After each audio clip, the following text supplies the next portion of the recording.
Ready? Start.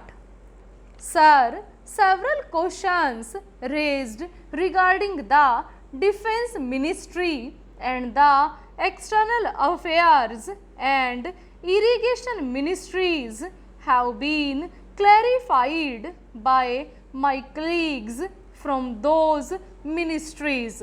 My task therefore has been simplified to that extent.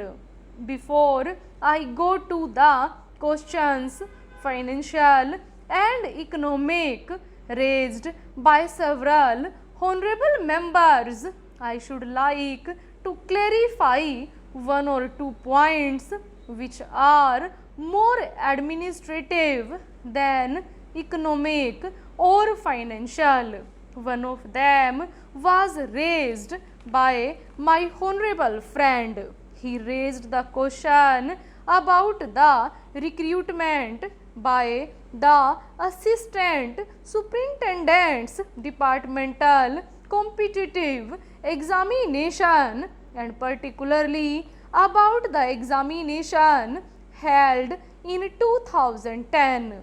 He said that about rupees 6 crores were spent for the 2010 examination and later it was declared that no vacancies were available.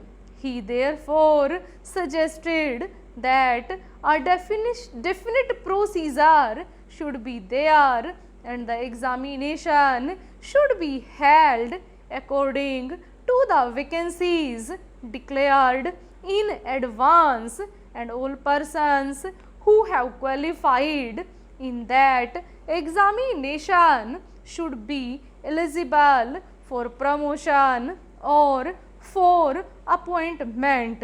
Sir, I do not know whether the honorable member knows how these vacancies are filled.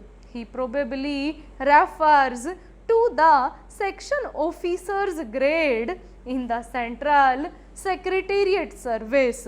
This is filled 50% by direct recruitment and 25% by departmental competitive examination open to the assistants, that is the next lower grade, and the rest 25% by promotion of the assistants on the basis of seniority subject to fitness.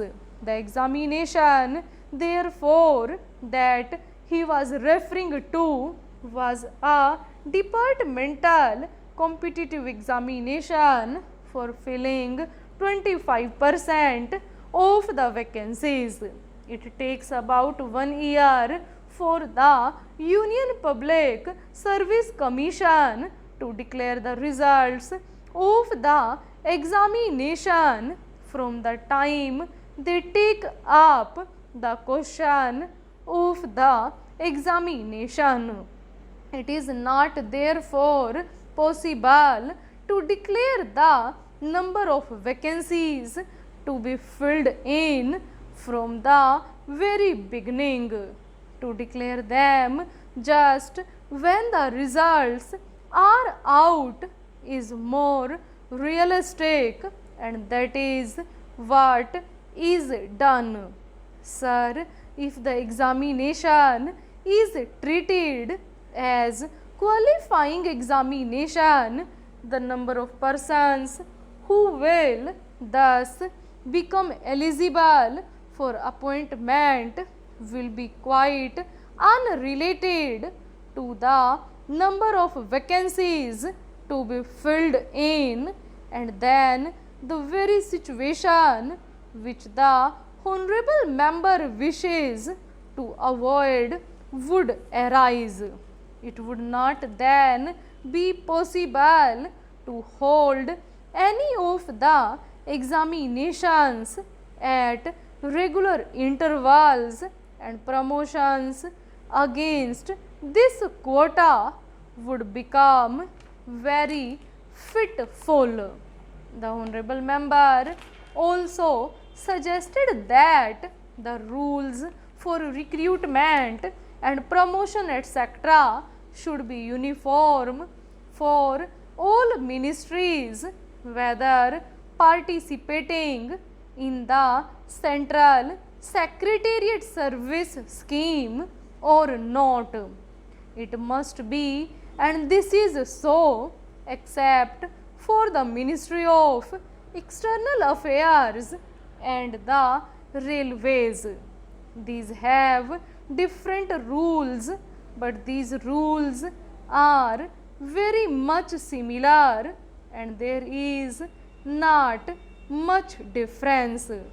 But because these persons are recruited for different purposes and by different agencies, they are separate. Therefore, his purpose in saying that there should be uniformity is almost carried out.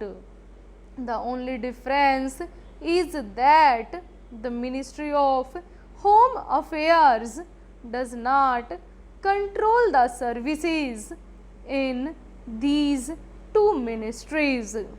Then, sir, questions were raised about backward areas and the backward states and also about the city of Kolkata. If the budget is properly scrutinized, it would be found that assistance is provided for the states, particularly the backward states, and the Finance Commission, which assess the overall requirements of the states, takes this into consideration and makes its recommendations, which are carried out every time the Finance Commission's recommendations are received, and they are received periodically according to the Constitution. Sir, I would like to give the total amount paid to the states on this account. The main objective of planning is to create conditions in which living standards are raised in a sufficiently reasonable level and all citizens are given full and equal opportunity for growth and service. The plans seek to provide a balanced emphasis on increase in production and employment. The development plans are thus accepted as the means for ensuring equitable development in the field of social services. There is no reason to suppose that the needs of the less fortunate or prosperous states are being neglected, but it would not be proper to expect that all these differences could be wiped out now immediately. It must be seen whether we are going towards that very end or not. We are deliberately going towards that end, and we hope and trust that in course of time these inequalities would be wiped out, if not completely wiped out. At any rate, they would be lessened. My honorable friend complained about inadequate provision included in the plan for meeting the growing requirements of the city of Kolkata, where even the basic services like water supply, sewage disposal and drainage were not being augmented, and that the central government was not enthusiastic about solving these difficulties. Full stop.